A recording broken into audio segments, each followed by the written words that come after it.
to the city, baby. When you see us, so you know you really viewing greatness in the making. Double up on facts we stating. Podcasting, cruise control, city, state, the nation. So what you saying, what we saying, prime information. Facts, keys to the city, we unlocking the statements. Streaming every Friday.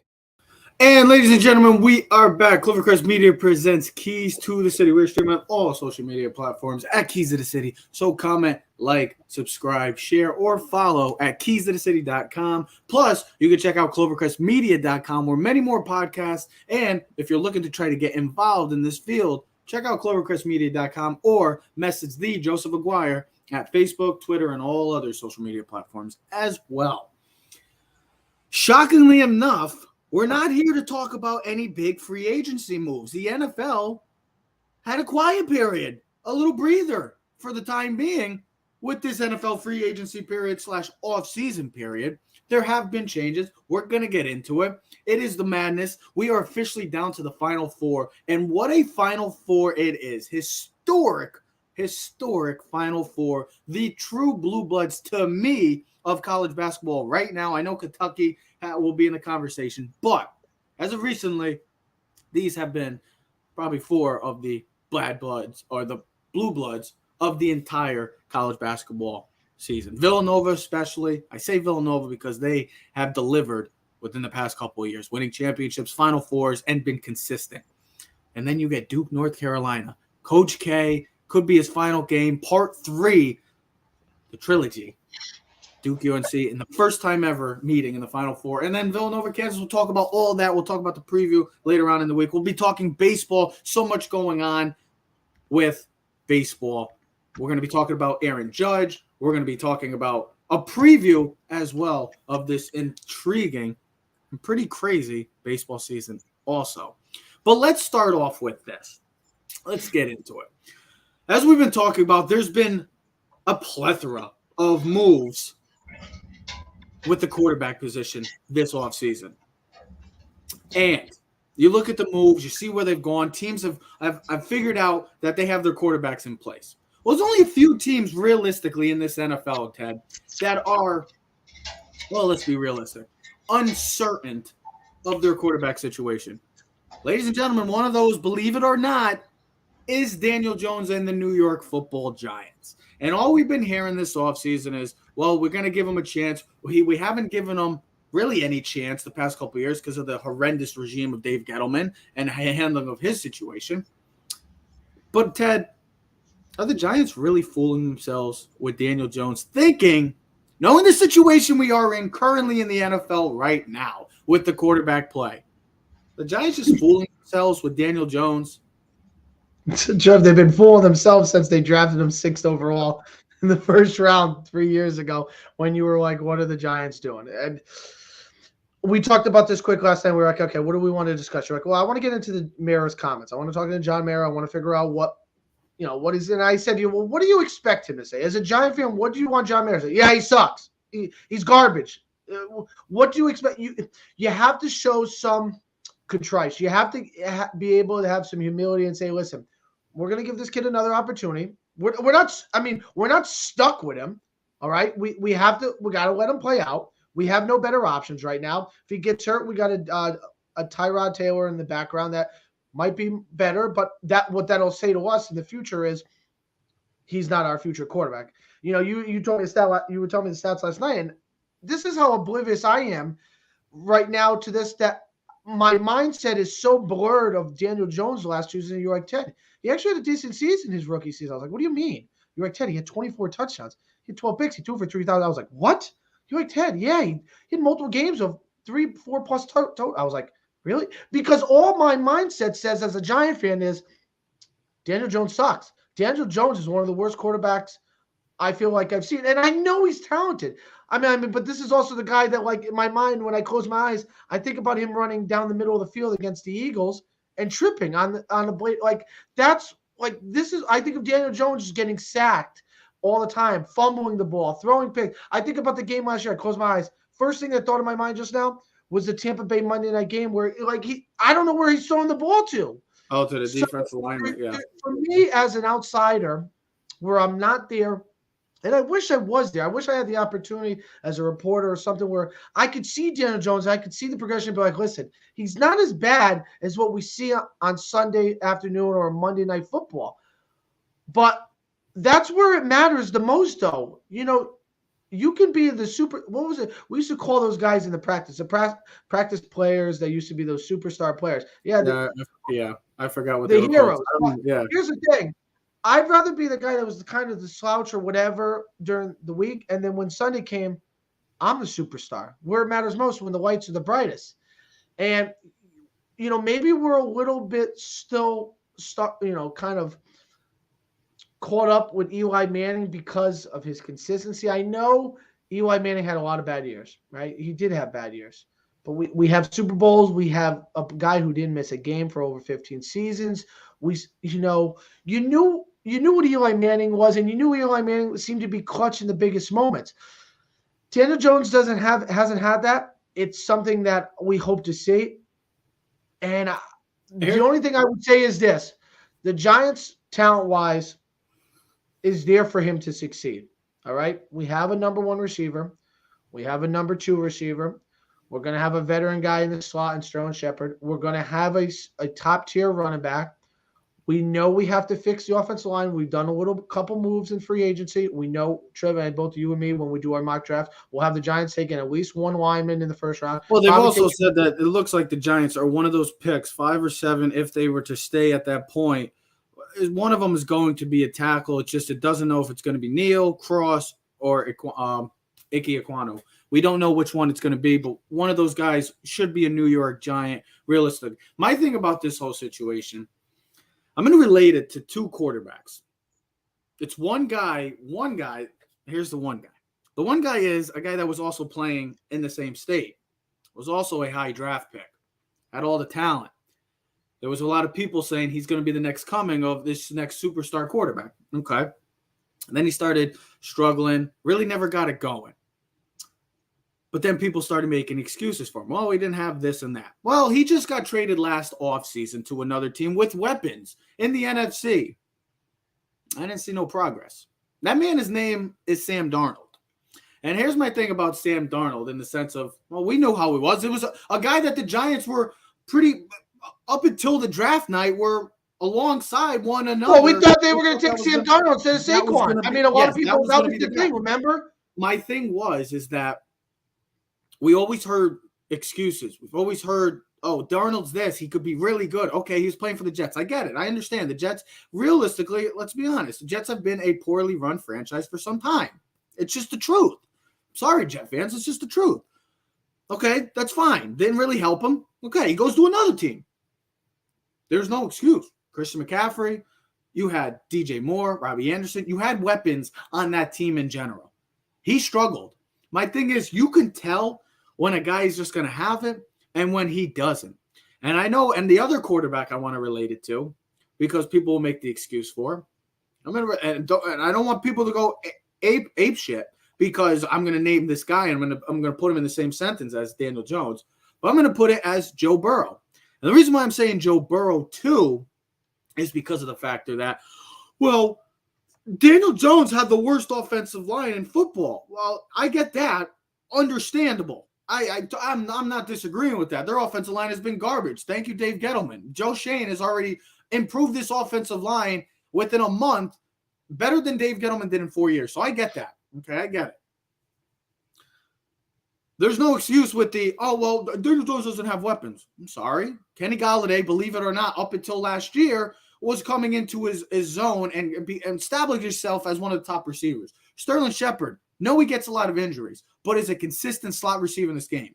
Kadarius Toney, if he could stay healthy, could be an electrifying athlete in this league. Saquon Barkley, Evan Ingram you had at the time. You had Kyle Rudolph. You had weapons on this team. Darius Slayton is another one. I'm sorry, Joe Burrow was just in the Super Bowl. Why was he in the Super Bowl? Can't give me, oh, well, the offense. I know the offensive line was garbage for them too, and it eventually showed that was the ultimate deciding factor in that game. Okay, but he got to the Super Bowl. So when are we going to start telling ourselves, like guys like Sam Darnold and Daniel Jones, that, oh, they need help. They need this. They need to change the scenery. Some guys just don't make it in this league. And I think people want to keep being blinded by that factor that some guys, believe it or not, ladies and gentlemen, I know make it in this league and some don't. Some just don't have it. Some are made to be backups, Ted. And you look at guys like Sam Darnold and Daniel Jones, and you're like, yeah, there's question marks surrounding him. Does he have talent? Yes. Does he have mobility? Yes. But he's played in 50 games, and he has 49 turnovers. And my biggest factor of this whole Daniel Jones situation with the Giants is I haven't seen him deliver, and in the sense of deliver, I should say, I haven't seen progress. See, Josh Allen, we always want to say, well, he transformed Josh Allen, Brian Double. I get it, because he has all the tools. But my biggest thing was, you look at what he did in his rookie year, how he wasn't really good. Second year, Third year, he takes that next step to elite level. We're going on year 4 for Daniel Jones. We're going on year 5 for Sam Darnold. Look, you just know it. You can't tell me after year 4, this guy is the quarterback. It doesn't take 4 years anymore, Ted. It's not 10 years ago where quarterbacks are sitting for a year or two and saying, we're going to wait until this guy's 100% ready. No, it's not like this. This is not the NFL of today. Yeah, I know, I get it. Quarterback, and you have to find it quick because of how fast teams are moving to finding that next elite level quarterback, whether it's through the draft or now specifically free agency or through trade. Well, I mean, with the Joe Burrow thing with your reference, you could see even with Joe Burrow's first season before he got hurt, he had the it. He has the it. He had, what do you have, like 6 games for 300 plus yards before he tore his ACL. I mean, what they were saying the following year was, we just got to find this kid some protection. So, but you know, while you were talking about that, I came to my reference of another 2 quarterbacks. One who's going to be out of a job and they can't find another team to take him, and that's the Cleveland Brown quarterback, number 1 pick, Baker Mayfield, and then Tua Tagovailoa from Miami Dolphins.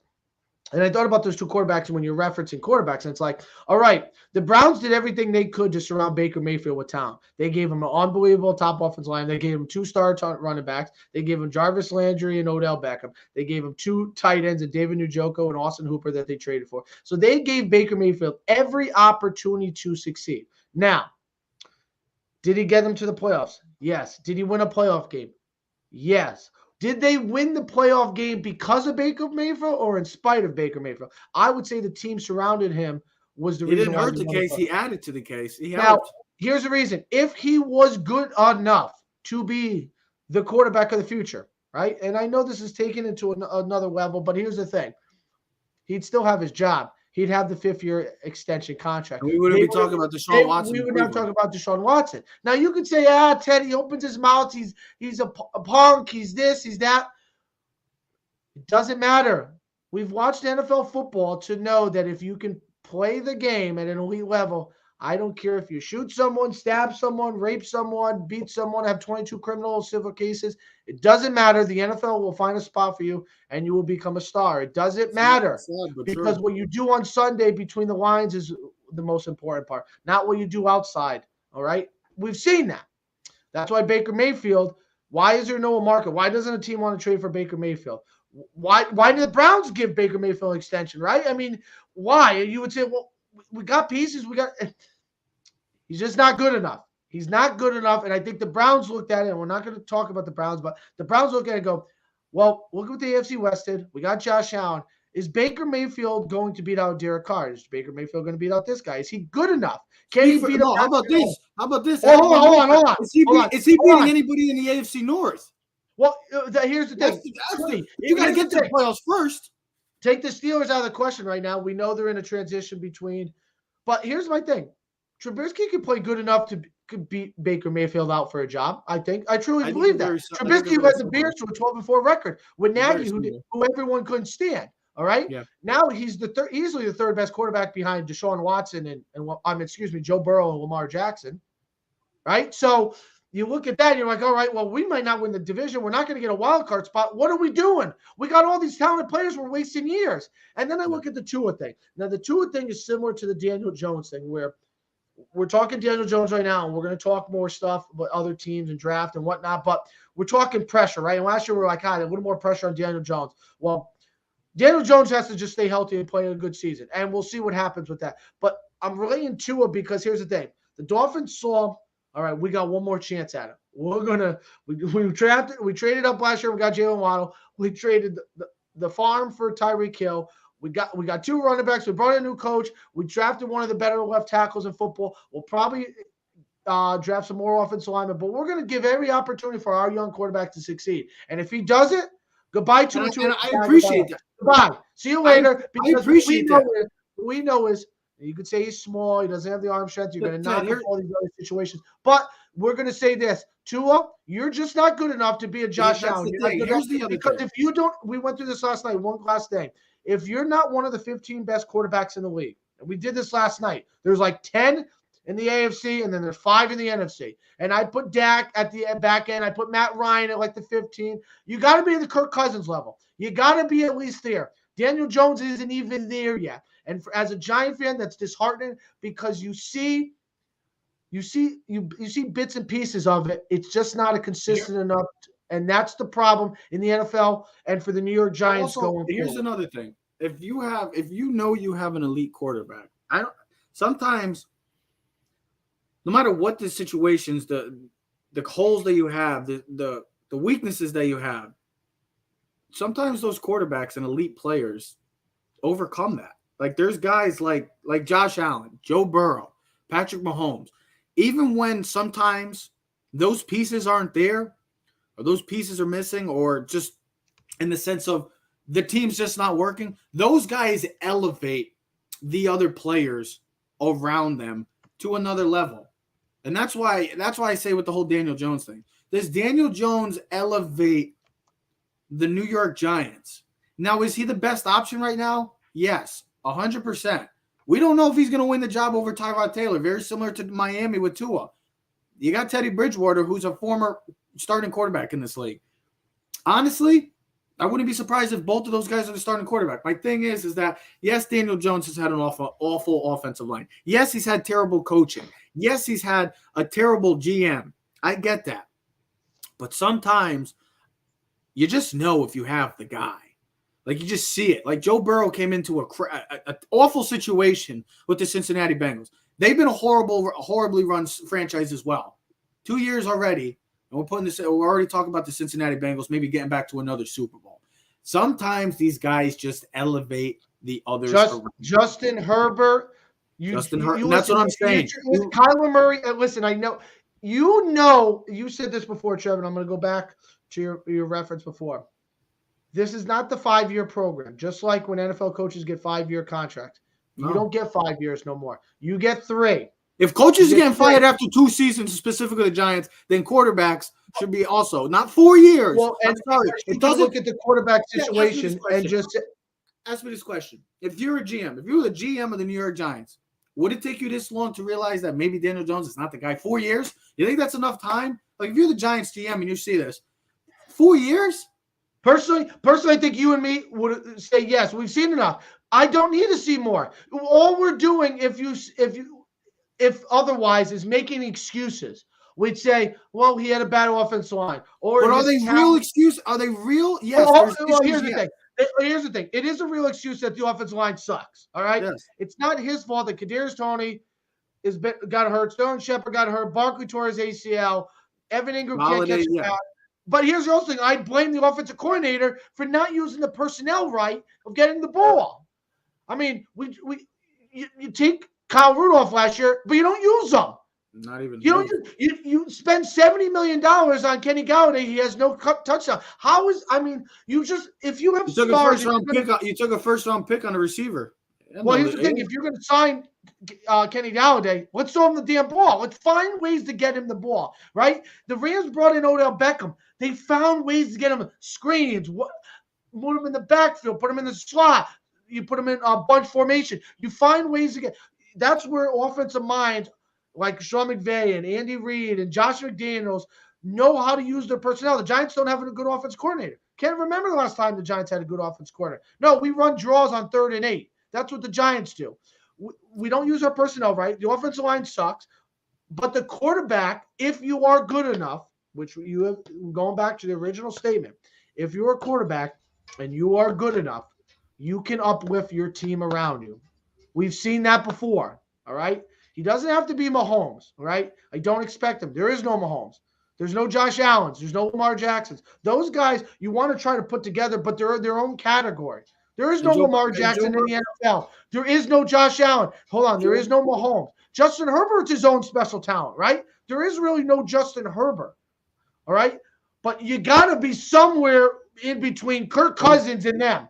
And if you're not, you're wasting our time. And Joe Burrow, as a fan and as a Giant personnel person, they going, he just isn't cutting it. It's okay.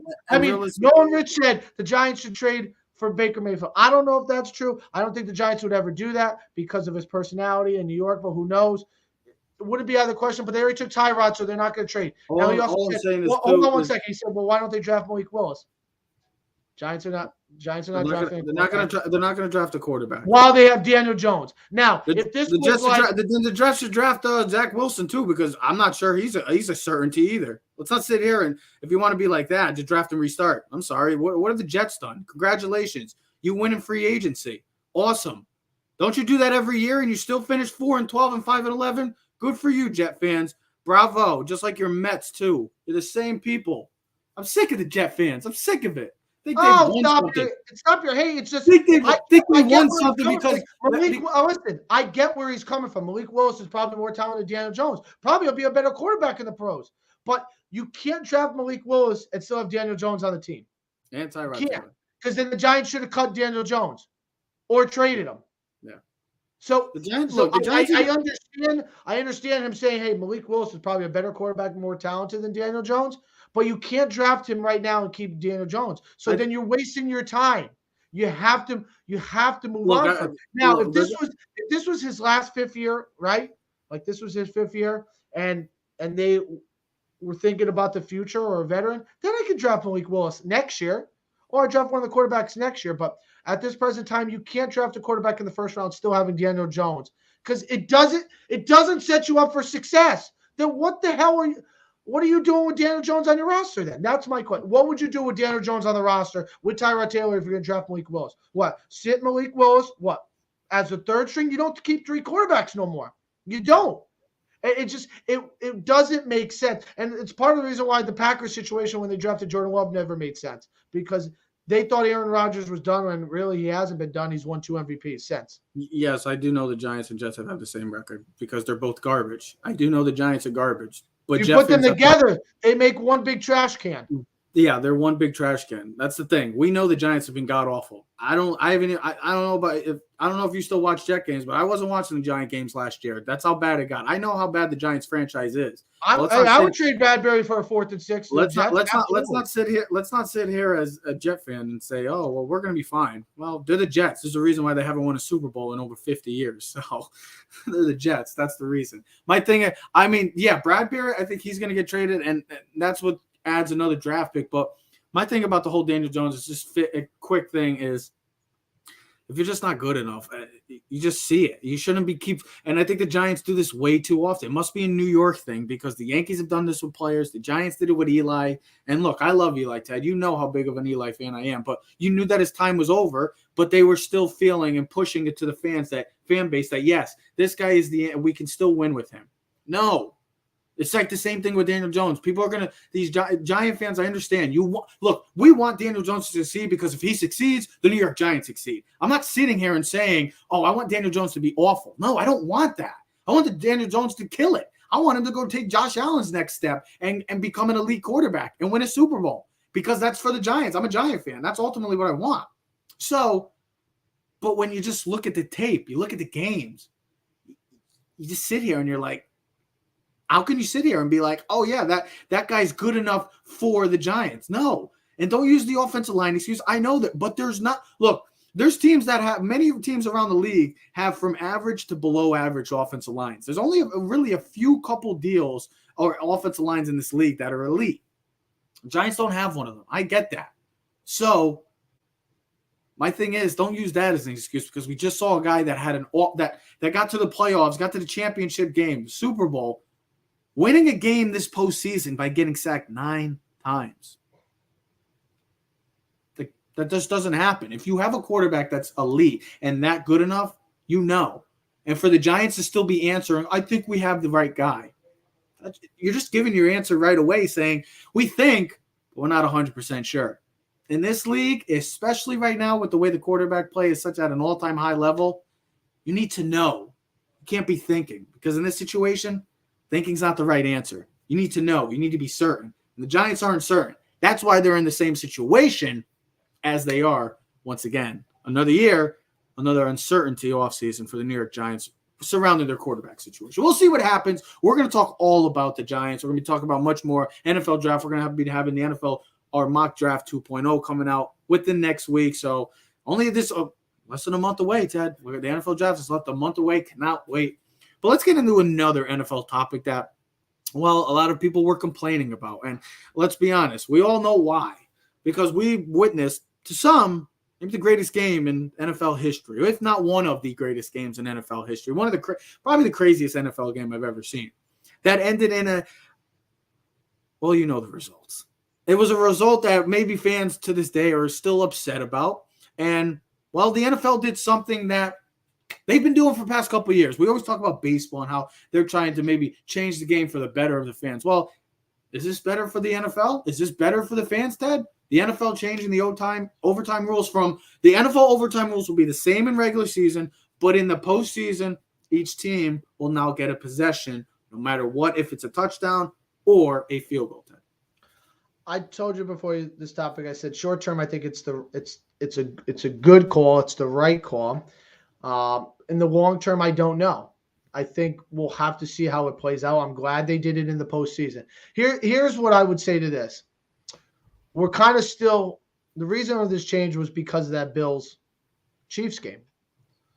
But if you go back the following week after that, AFC Championship game that went into overtime, the Chiefs had the ball.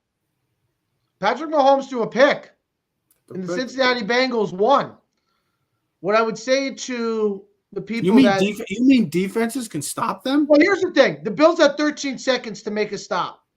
They couldn't do it. That's their own damn fault. They should have won the game. Not my problem. We sometimes are, what is it, creatures of the moment. Of the night? Creatures of the night? No, creatures of the moment. Right? Something happens bad. Someone's, I don't know, speeding or something. You're like, oh, we got to change the speed limit down in that area to. Well, perfect example, the pass interference thing from the NFC Championship game a couple years ago, Rams and Saints. Well, yeah, I mean, and then they challenge pass interference calls. They realized that was stupid. Here's the thing. It's for the playoffs. I think it works, right? I'm glad they didn't do it during the regular season. This works for the playoffs because I think what we want to see as fans is more football. Now, I don't know if that's a good thing or a bad thing, but here's the other thing. Well, it's a good thing. We as fans, we live in a world where we want fairness. We want everyone to have an equal opportunity. We want everybody to be happy. Well, of course. And when you're a fan of, like, say, the Bills in that situation, you're like, oh, we didn't get a chance. Josh Allen could have had an opportunity to tie Mahomes. Well, what my devil's advocate response would have been, well, you had your chance in 60 minutes. You didn't stop Patrick Mahomes when you had how about this? How about this, Ted? I'll give you one better. You had 13 seconds. I know. That's what I'm saying. There's no freaking reason. Look, here's my thing.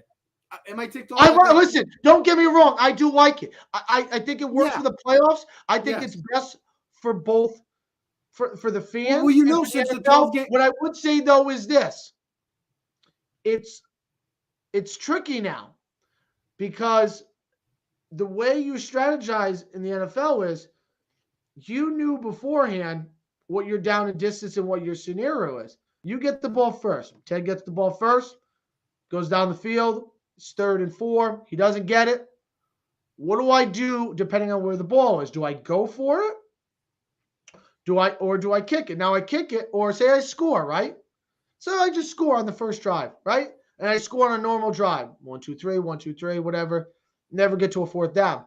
Well, Trev gets the ball, gets the open kickoff, runs it to the 25. He knows that he has to score a touchdown. So every down or every series is 4 downs. He has an extra down at every series to score. That's an advantage as the second team. So now if you win the coin toss,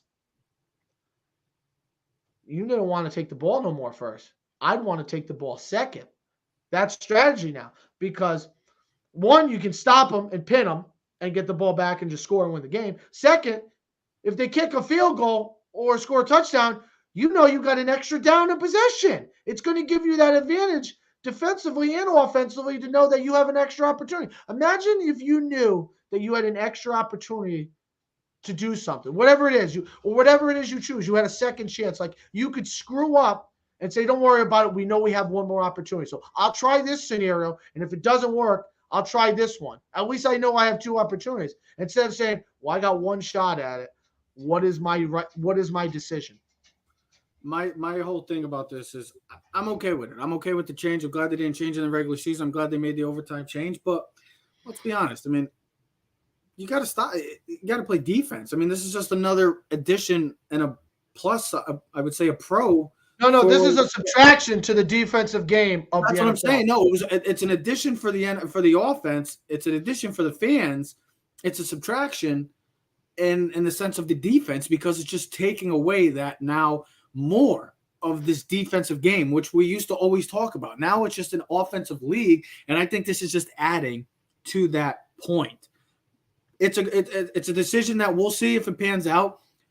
History says that every time the team that gets the ball first, 10-2 overall in 12 postseason games since 2010, are 10-2. So I'm glad they're making this change. But hopefully, like I said, this is what happens all the time. These fans, they get all ticked off. They go on Twitter. I was ticked off too because I didn't want to see that game end. The way it ended. Well, that's the thing. This works out for the fans. And at the end of the day, what's more important? Is it for the team or is it fans? The NFL looks at the overall product, right? It's not about you individually. It's about the overall product. So if that means more football, more entertainment. Now, here's my question, though. You get a touchdown, and then now you got more football. Now, if you're that team that advances or has to play a whole nother overtime. Now, what if now it goes back to sudden death? Well, I know that. All right, but you could have two possessions where it could take up most of the overtime game. When I'm saying overtime period. Well, what if because we've seen this. One drive is 5-6 minutes, another drive is 5. Then you get 1-2 punt. Now it's in the overtime.